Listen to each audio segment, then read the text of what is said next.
All right, we are live and recording. I'll tell you a story about that in a Yeah. second. Chris Middleton here with MakeTaxesFair.com, and who we are is MakeTaxesFair.com. And our mission in life is to help people pay less to the government legitimately. But we started the CEO Club, is what we call it, because the sandbox that we play in is taxes, but we're business owners and we deal with businesses holistically. And as a result of that, there are times where we're asked, like, hey, what about X legal stuff or marketing stuff or business operation stuff? So we have today as our very first, I'm going to call this our 1.1 version There of we go. CEO Club. I like that. I like that.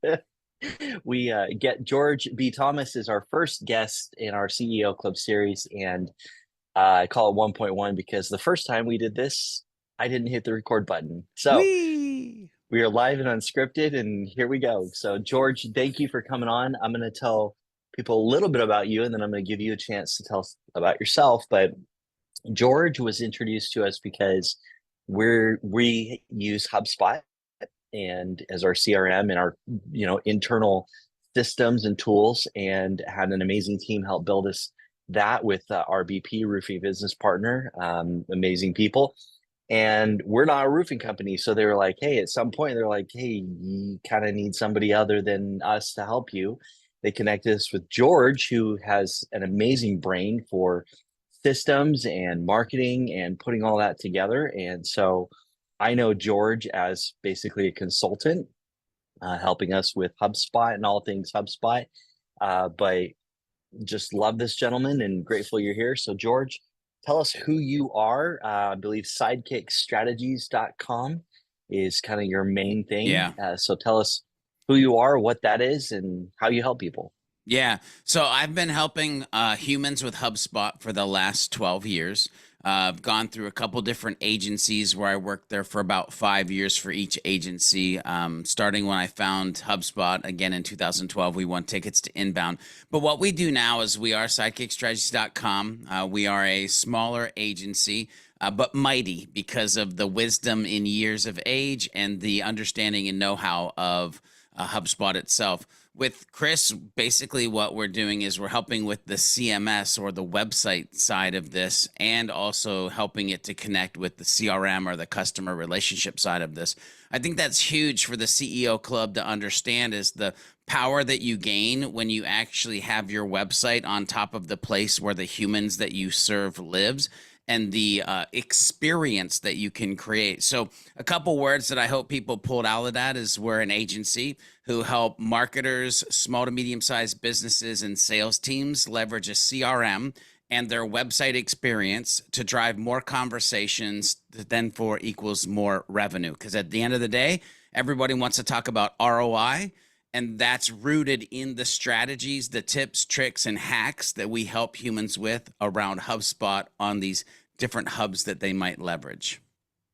Love it. And in our material and stuff that we develop, which I blame you for our resource center, good, bad, or ugly, which I'm very proud of that we're building out. We talk about systems, right? And the government has a system, right, to take our money. Business owners, as we're struggling, I hate the term small business. There's absolutely nothing small about being in business. It's an uphill battle every day. True And facts. if you can use systems to help you, make life easier, both automated and human processes and SOPs, right? Then that generates a better experience. And the goal is, serve people, crush it in this world, just bless people's lives, and at the same time, be able to support your family and achieve your goals. So, I want to hone in on a couple of things you talked about, and this is one thing I love about George, other than you look amazing in orange. Hey, Uh, thank you. is that a HubSpot thing? Do you just naturally like orange? So it's funny that you asked me that question. So a side tangent is my favorite color. Everybody thinks it's orange, but it is not. Oh, My favorite color is purple, royalty, basically. And I do have a purple version of the hat, and I do have a purple hoodie.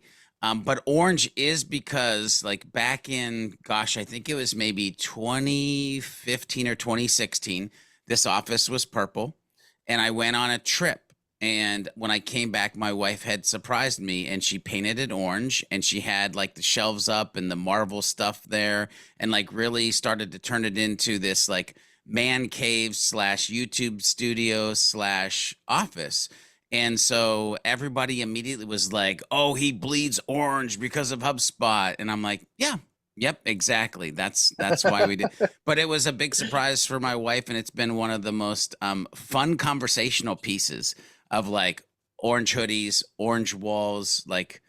But yeah, we're bought into the HubSpot brand. Let's just say that. I believe it. Well, so you when you talk, you always talk about human, and I've heard you say Yeah, that. I should have like a ticker. I'll go back and count how many times you say human. So I might break the ticker. what what do you mean when you talk about human experience Yeah. and what does that mean to you when in relation to systems and business and the marketing because that's the sandbox that you're in. Yeah. So I want to double down. I am so about the humans that we do a podcast, Chris, called the Hub Heroes podcast, where anytime that I say the word humans, I actually say humans. And we give it that little sound effect. And what I'm talking about is human centric business, where it is all about the people. And when I say that, I want everybody to understand that I'm talking about, yes, external websites, CRMs, customer experience, buyer's journey, understanding who your personas are, your ideal client profiles. Like if you don't have all of those foundational pieces of understanding the human, the hurdle, and how you help. Right there, by the way, is a three-piece system. I need to know the human, I need to know the hurdle, and how we as an organization help to then drive revenue based off of those three things. And so, like, I have gone through this crazy life where, started in one room log cabin, rode a pony to a one room schoolhouse, was a high school dropout by 17, was a bouncer at a bar, have been a pastor at a church. And so, like, I've seen humans in like every line of place or space that they could be. And so what I've noticed when we started working with HubSpot and helping people with HubSpot in 2012, and we really dove into the inbound strategy and the inbound methodology and the being an attractor, a magnet as our business. And when I say that, what I want everybody in the CEO Club to understand is I'm talking about content and valuable educational resources, whether it be text or audio or video. Like if you're not writing articles right now, if you're not doing a podcast right now, if you're not doing videos right now, like these are systems that you should put into place. These are processes for starting communication, for starting conversations, AKA for getting people to come to your website and convert on ebooks, guides, checklists, courses, whatever. I could continue to list that out. But again, you're building a process around content, a process around education for the human that you're trying to help, because you've got to find a great way to meet them before you lead them to the place where they are actually the cash register or the cash line, right? And so for us, it is coming down to this deep rooted thing that's parts marketing, part, psychological like things. And so we've even gone so far, Chris, that we're building out this framework that is called the Superhuman framework, because we want organizations to know kind of how to do this externally, but also how to do this internally, because we should have internal processes around the humans and the hurdles, as well as the external humans and the hurdles. I jokingly say that I've been helping businesses make millions over the last 10 to 12 years with HubSpot. And I think the next phase of our life at Sidekick Strategies is to continue doing that. But we really want to help organizations save billions by removing toxic culture, by enhancing team dynamics, by focusing on the individual human or humans inside their organization so that they can focus better on the humans outside of the organization to be able to serve. And so there's a lot kind of wrapped in there, but I think it comes from a very deep rooted place where at the beginning of my life, I felt like I couldn't do anything or be anybody. And I had this period where I just wanted a hand up, not a handout. And HubSpot and inbound marketing and being a business owner has given me this opportunity to give as many humans as possible a hand up in their business, a hand up in changing their organizations, therefore changing their town and their state and their, I won't wax too aspirational, but in my own little world, I look at everything I do. When I'm creating a landing page and a thank you page and a form for Chris Middleton at Make Taxes Fair, I'm doing it in a way that I'm changing the world. Because the amount of people that will then save money on their taxes because I took time to get creative and build a landing page, thank you page, form system, like it's about the ripples. Like the CEO club, hopefully they realize, like, if you're the leader of an organization, you have the maximum point and place to drop a rock in your organization that just creates these massive ripples of good into your organization and into the world. Love it. Well, and want to, what did you say? I want to double click. Yeah, I want to double click. Yeah.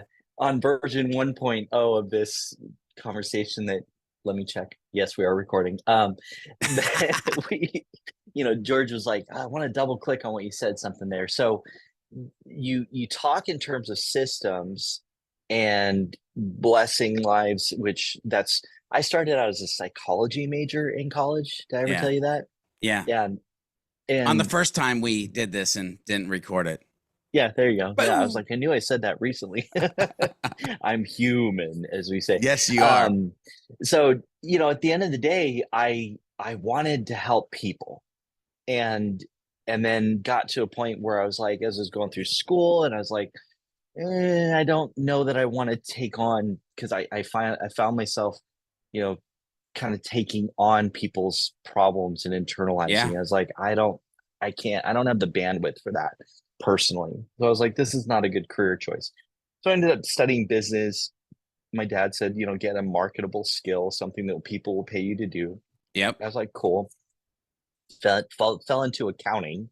I was like, oh, it made sense. But, I've morphed over time to be like, how do I help people? And so systems and the approach of helping people is what really drives me and us to bless people's lives. And I think if you have that drive of how can we help people and serve people, and internally, we talked about toxic culture, right? Internally, I can speak to the systems that we've been developing and how they've helped us internally be more efficient, more effective, and happier humans inside of our business, right? So let's talk about, because before we hit record, we're talking about pre-COVID and how many suits we had, and you have in your closet the shrine of the ties. Yeah. Talk about humans inside of an organization and your kind of thoughts on business owners and leadership inside of their organizations. Yeah. It's interesting because I think it comes down to the ability to program your brain and make choices based on that programming. And what I mean by that, and going back to the ties, right? There was a period in my life where it was like dress pants, dress shirt, tie, suit, jacket. And then I turned 50 and I was like, you know what? I think it's time to zig when others are zagging, or just it's time for me to be me and be different. And so that's literally when I started doing the hat and hoodie thing at 50 years old. I'm like, I'm going to do matching hats and matching hoodies, and that's going to be part of the brand that is George B. Thomas. And man, it worked. People love it, and I love it because it's comfortable. But here's the thing, like that was a choice that I made. That's the way that I want to show up. And as a leader of an organization like Sidekick Strategies, I have to choose, how do I want to show up? Well, I want to show up in a way that people don't fear sharing their opinions. I want to show up in a way where we have a legitimate hashtag called #FamilyFirst that everybody in the organization knows that if ish is hitting the fan, it could be a dog, it could be a daughter, it could be a wife, it could be a mother, a father. It doesn't matter. If they Slack me and say, hey, this is going on, they know that they're going to see #FamilyFirst. I want to show up as a leader that I'm helping to grow the humans that are actually around me. So one of the great stories that we love to tell is we hired Jorge onto our team. Jorge's from Mexico. Jorge, when we hired him, he had a couple HubSpot Academy certifications, but I told him, like, dude, I want you to build yourself. I want you to grow in your education. I want to help you build a brand in the HubSpot ecosystem, just like I've been able to, because I saw Jorge and I was like, Jorge's a stallion. I just need to enable Jorge to run. Some CEOs look at stallions and they try to keep them penned up. The only problem with that is those stallions figure out how to escape. I want to give Jorge a big green field that he can run and he doesn't feel like there's a ceiling and he doesn't feel like there's a net. Because trust me, we don't give blue ribbons to everybody at Sidekick Strategies. You have to earn your keep. Call me old school. I might be old school, but that's the way we roll. But Jorge, over the last year and 8 months that he's been with us, he's been able to now get 50 HubSpot certifications. The man knows HubSpot like the back of his hand. And during his period of getting these certifications, I gave him one tip. I said, every time you get a certification, you put it on LinkedIn that you got a new certification. Therefore, what is he building himself into? He's building himself into somebody who has educated himself. He's built himself to somebody who has showed the fact and that he's educated himself. And he's somebody who now trains people how to do the things in HubSpot. So he educated so that he can educate. He educated so that he can implement. And so the moral of the story is earlier this year, we got to take him to Boston.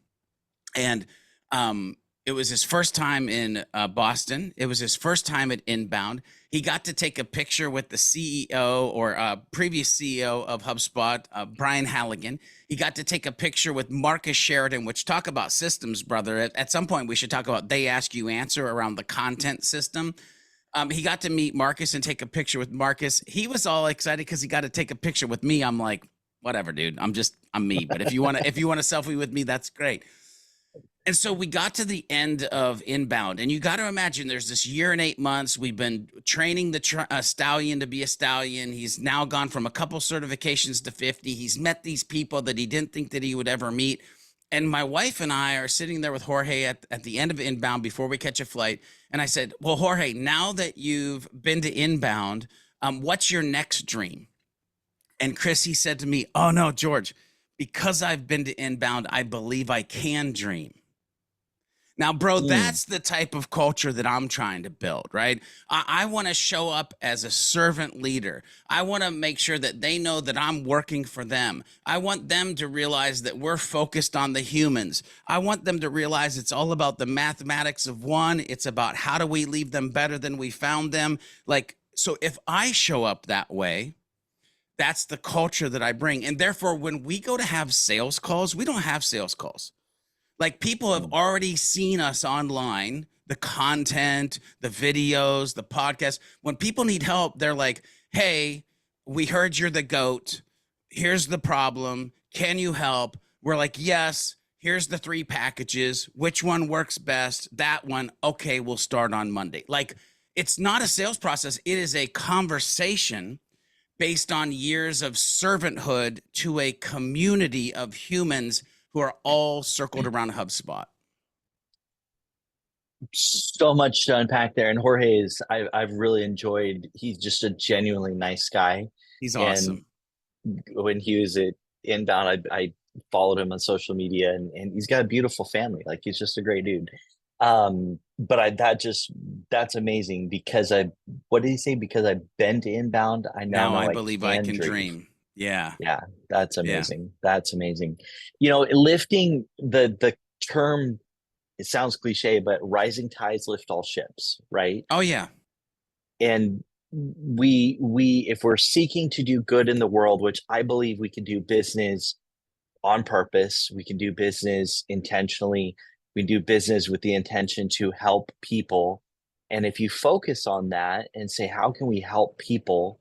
You know, and there's got to be that value exchange. You do have to charge appropriate pricing for your time and the value of your time, you know, but focusing on helping people in that value exchange, you know, that really is true. Rising tides do lift all ships. So Yeah, let Um, me let me tie that. Let me tie that to something before we move forward, because I want to go back to the fact that I mentioned that we build out this superhuman framework.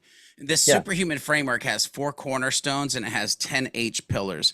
When I hear what you just said, it's fundamental, Chris, to understand that I'm navigating the culture that I'm building, the teams that I help lead, and myself as a human around the 4 cornerstones, that is love, purpose, passion, and persistence. Why is it all about the humans? Because I love them. Why? Because I feel like it's my purpose. HubSpot in the inbound community is my mission field, if we put it that way, right? So I have that purpose. I'm passionate about it because somebody told me at 17 that I would never amount to anything. And it was an educator. So why have I built myself into be one of the dopest HubSpot educators on the planet? Because I'm passionate about education and the power of education and how it can change people's lives when it's done the right way, not the toxic way. And so persistent, I have made over 4,000 HubSpot tutorials in the last 10 years. I've done hundreds and hundreds of podcast episodes. I've helped hundreds of clients. Like, I will continue to go down this journey till I like beat my head against a brick wall till it works and it does the things that like that's just fundamentally who I am, and therefore who the organization shows up as. And again, you got to think those cornerstones are the bedrock to the H's, like happy, helpful, humble, human, holistic, hungry, like all of those are kind of fired up by these cornerstones. And so it's just this like deep rooted belief that you can and should show up and do business in a certain way. By the way, it's in a human way. I get so aggravated, Chris, when I hear B2B, B2C, B2G. Like, it's H2H. It's human to human. Like marketing, sales, business. Like, I have never sold to a freaking brick wall, bro. Never. yep, yep, yep. Love it. Um, so talking about the four pillars are love, purpose, passion, persistence. What are the 10 H's? Yeah. By the way, there's a funny story around that because I mentioned all the tutorials that I did for HubSpot tutorials. I used to end my videos with, and don't forget to be a happy, helpful, humble human and do some happy HubSpotting along the way. And by the way, that was when I created that ending. It was because I wanted to remind myself to show up that way, but I also wanted others to actually show up that way as well. Like, I wanted them to be happy, helpful, humble humans along the way. And so, if we want to talk about the actual 10 H's, then one place, by the way, if somebody wants to dive into this at a later date, they can go to beyondyourdefault.com, because a little bit of and I'll get the link for you so we have it for the show notes or whatever we're doing there. But a little short story around this is those pieces that I was doing in these tutorials. The funny thing is, I had built out a framework. It sat in a Google Doc for 2 years, not to see the light of day. And then what's fun is we actually, I showed my content strategist the like 10 H's, and she's like, "Where does this live online?" And I'm like, "Oh no, it doesn't." Like, I Doesn't. just Yeah. extrapolated it from like the outro that I used to do, because and I reverse engineered like what has made my life the way that it has. And so if they want to check it out, beyondyourdefault.com, there's a superhuman framework episode we did. And again, because it all started out of personal growth, but then we realized it was really not about personal growth. It was about personal growth. It was about team dynamics, and it was about company culture. And so we're literally in the works of launching superhumanframework.com, where we're Hmm. actually going to paint it in that lens of those 3 lenses. But to get to your question, the 10 H's are happiness, hunger. By the way, hunger is hustle, but I use Yep. hunger because I don't like the hustle culture. The reason I don't really like the hustle culture is because I used to be part of it back in the day. Like I loved Gary Vee. I was all bought into hustle your face off. Chris, until I ended up in the hospital for 3.5 days because I was hustling my face off and not taking care of myself. So there's a difference between hustle and hustle culture and being hungry for the things that are important in life. Helpfulness is one. Humility. This one comes out of a time in my life where I had a real big ego, a real big head, bought a motorcycle, wrecked a motorcycle, almost died, had a broken, anyway, I had a broken wrist, a dislocated shoulder, stitches in my knee. When I finally got out of the hospital, I went to go use the bathroom. I was actually working at like a Christian camp at this time. Chris, it's funny now, but it wasn't funny then. I realized I couldn't pull my pants up. And I had to actually yell out for help, like help, like. And this guy, his name's Chuck. I'll remember his Chuck for the rest of my life. But he pulled my pants up for me, and he said, "Are you okay?" And I said, "Yeah, I'm okay." And then I closed the door and I sat down on the toilet and I bawled my eyes out because I realized that my ego had gotten me into a place where God actually had to break me to get my attention. And so for the rest of my life, I added this little valve to my brain that is humility. And whenever I feel like people say, "Oh, he's the go to HubSpot," I'll just be like, I'll let a little bit out. I just let dude, I love you so much. You're great at, I'll get off the call. I'll just let a little bit out. Like I try to stay humble. Now I understand we have built ourselves into a thing. We are good humans, but I'm always gauging of like, please don't go back to that guy because I know it's in my nature, right? So humility is a thing. I know you want to say something, so I'm going to let you jump in there. Yeah, you can be confident and be like, I have something to give, Yep. and I'm a subject matter expert, but you still be humble, Yes. the humble human Yes. in the aspect of I'm as great as my brain is. I have so much, beyond my default. I have to tie into that. Like I have Yeah. so much more I can do. So it's okay to be like, hey, I'm dope at this, and this is why I should be like the guy to be hired for this, or your business, whether you're a roofer, or contractor, or a salesperson, or a massage therapist, whatever it is. Like, be Yeah. like, I Yeah. rock at this, And but here's, but go yeah, ahead. Go ahead. still be humble to be able to say I've got growth that still is possible. That's it. So I don't have a problem being the guy. I don't want to be the douchebag guy. You see what I'm saying? So like I gotta keep it to just be the guy. Don't be, because I've seen it in my own life and I've seen other people like they start to get good at something, they start to make a lot of money, the ego takes over, they change who they are. I don't want to change who I am. I like who I am. I like what this life has built me into and the business that we have and the team. But so here's another H is humor. Love A it. big one is honesty. A big one that pairs itself very often with hunger is health, being healthy, mentally healthy, physically healthy, humanity, holistic. And then, Chris, we have to add a little dose of holiness in there. Now, I'm not talking about holiness as you got to go to church. I'm talking about holiness as you realize there is something that is much bigger than you are. It could be a magic muffin, it could be Buddha, it could be Jesus. I don't care.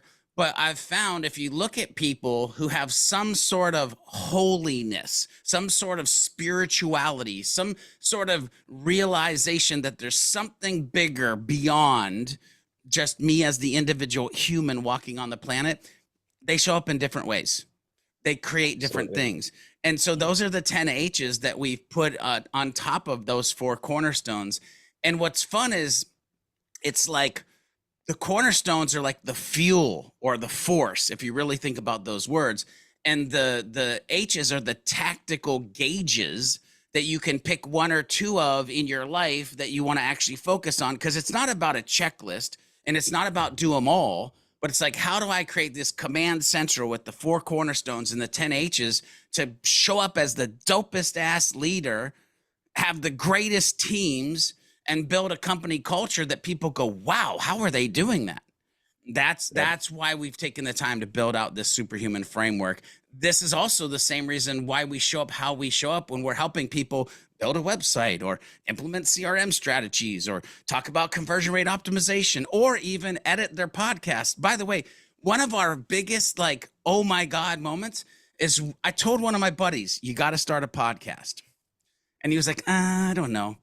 Dude, we'll edit it. We'll run the process. You just show up on the mic and do your thing. My man now, Chris, from I don't know, gets 1 million downloads a month. Wow. And we helped edit and produce the podcast that got him. Now he actually, we launched him off into a platform that now his podcast is there and ad revenue, and his life has changed. And what's crazy is it was like a 6 to 7 month period from I don't think so to us coming in as humans, us coming in to help, us helping him pass the psychological hurdle that he didn't know if he had the juice to get behind a mic. And now his life has changed. Well, and that's perfect segue into the next thing that I wanted to kind of close this out with on this closing note. So I've been in business for myself for a long time, been self-employed and in the tax world for almost 20 years. So you're the first marketing, and I've worked with some really great marketing professionals. So I'll say this, and at the risk of some of the people I've worked with in the past, I love you guys. George, you've by far been the best marketing professional that I've ever worked with. Right. Thank you. And Thank you. I think that's the humility aspect. You're like, yes, I am the best, but bringing that in. Yeah. So, the framework in which you operate and how you view, and you talk about podcasts and getting out there, and I held up this book, I'll blame you. I can't blame you for this one because I did actually have this in my Audible. Like I had downloaded this, just never listened to it. But this is I think, tell us about your connection to They Ask You Answer. Yeah. And then I have a follow-up question after that. Yeah. So it's funny because I mentioned earlier, I found HubSpot in 2012 at an inbound event.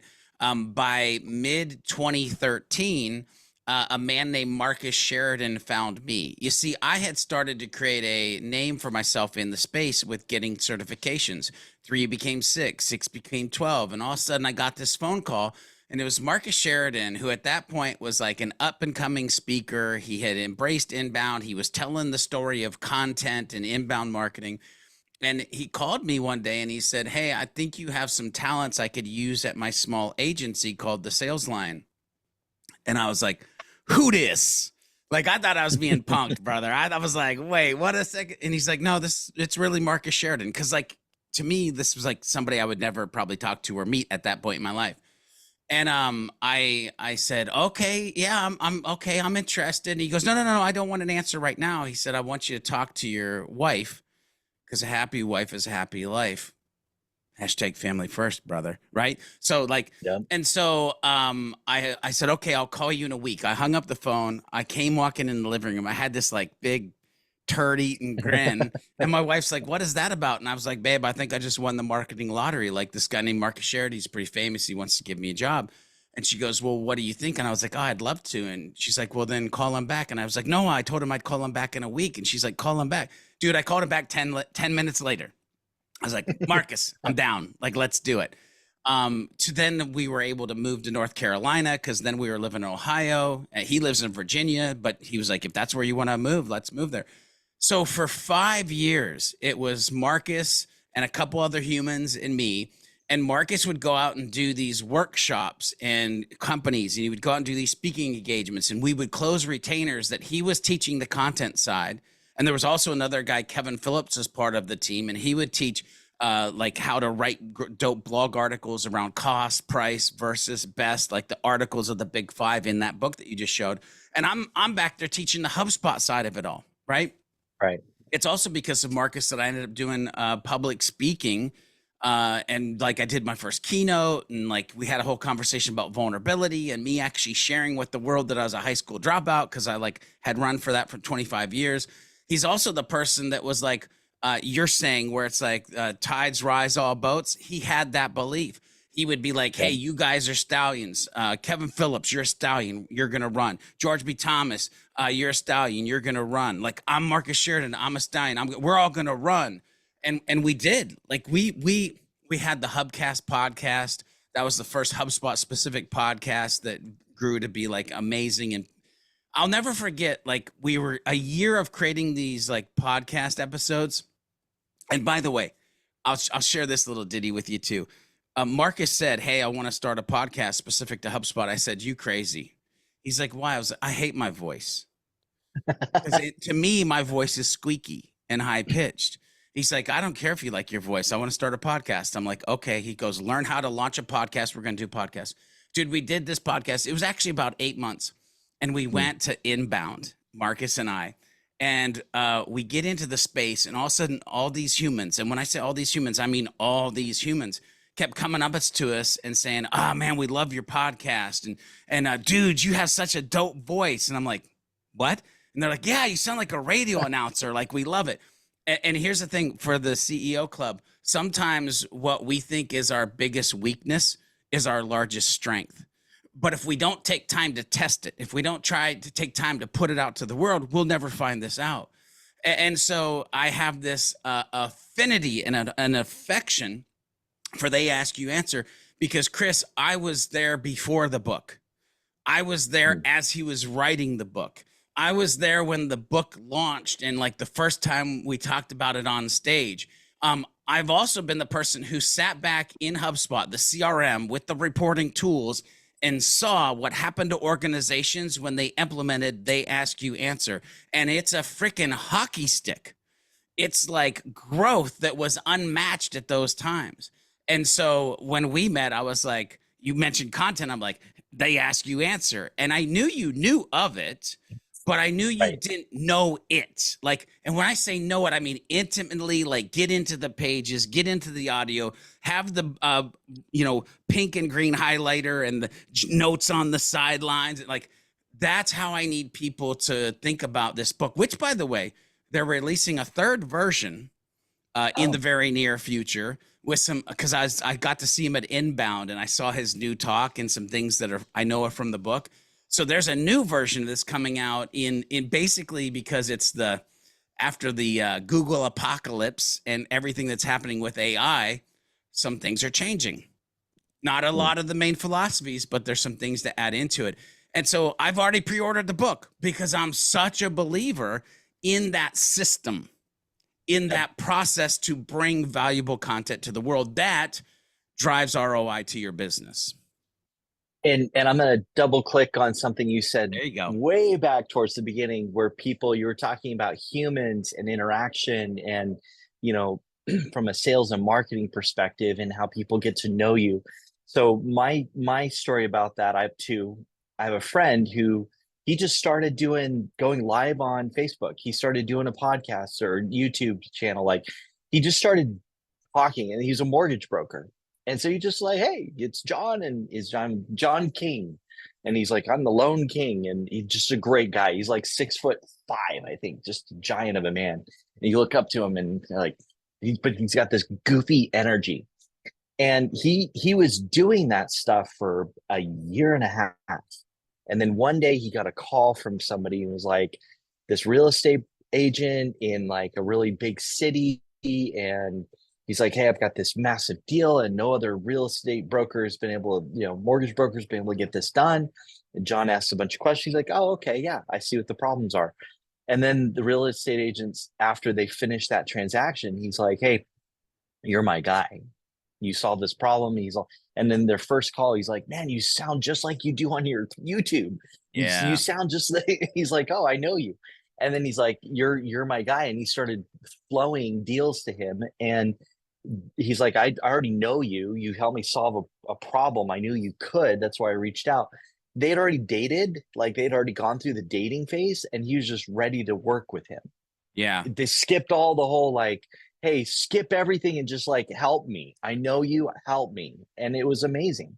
Yeah. And my personal experience, because I've dabbled over inconsistently, but trying to get more consistent, I had a guy reach out and he's like, "Hey, everything that you post and do and talk about is like what I need. So how do I hire you?" I was like, "Well, let's talk about it." He's like, "No, I don't care. How do I hire you?" And I was like, Yeah. "Okay." Chris, I gotta, it's very important after you telling those stories that I connect the dots, because I'm like, I should tell that part of the story.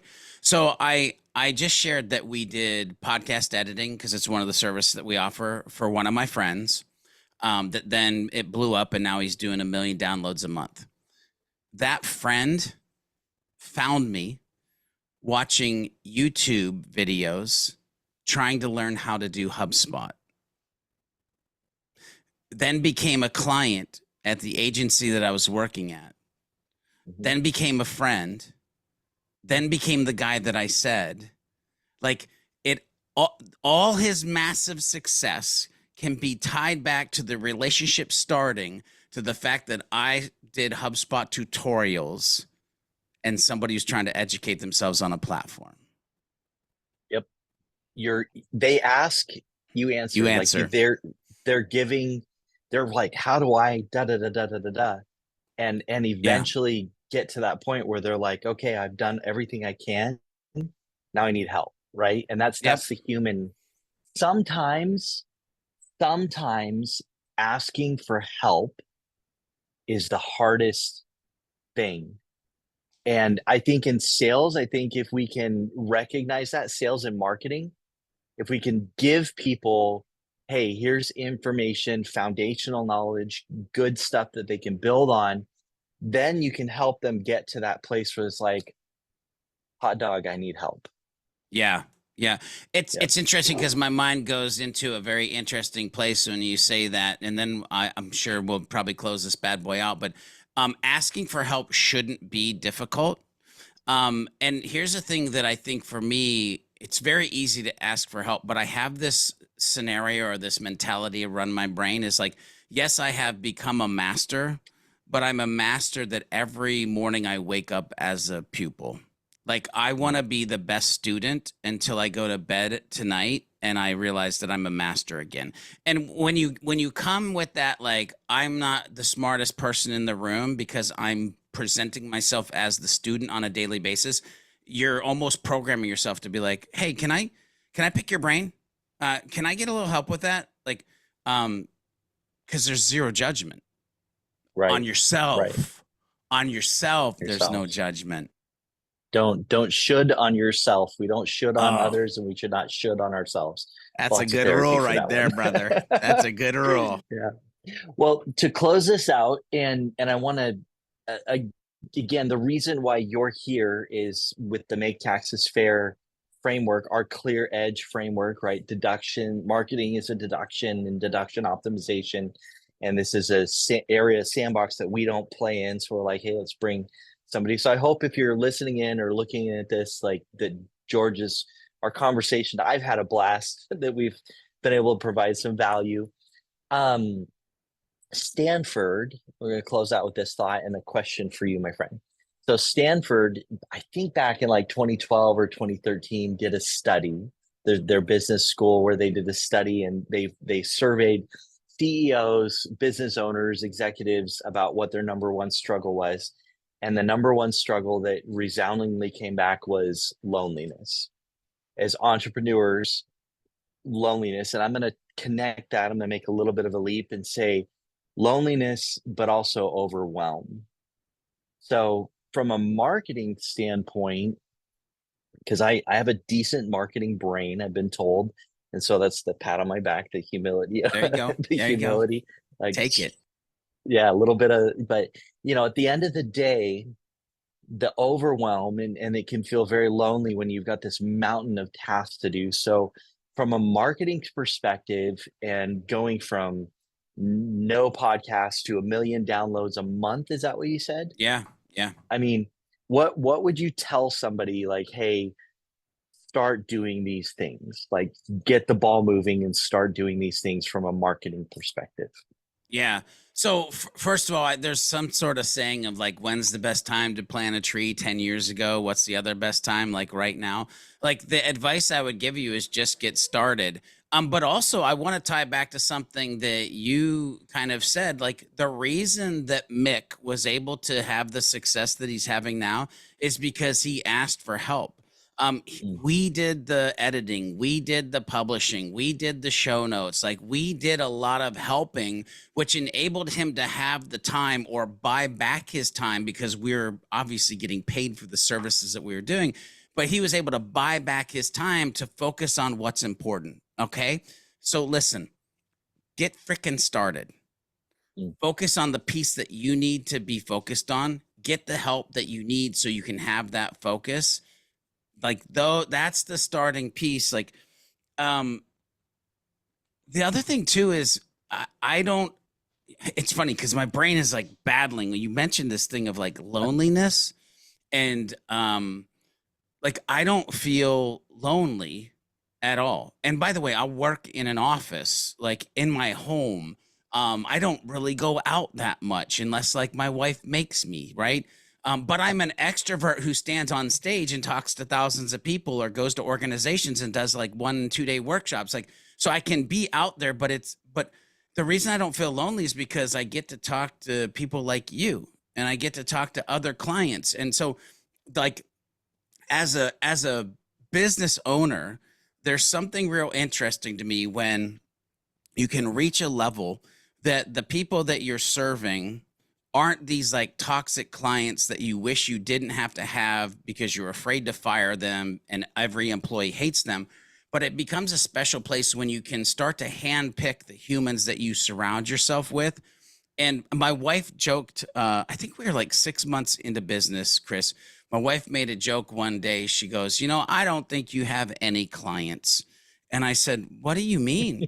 She goes, babe, you just have friends that like to pay you money, because she would watch these recordings and the interactions, yes, strategic, yes, business focused, but also very human.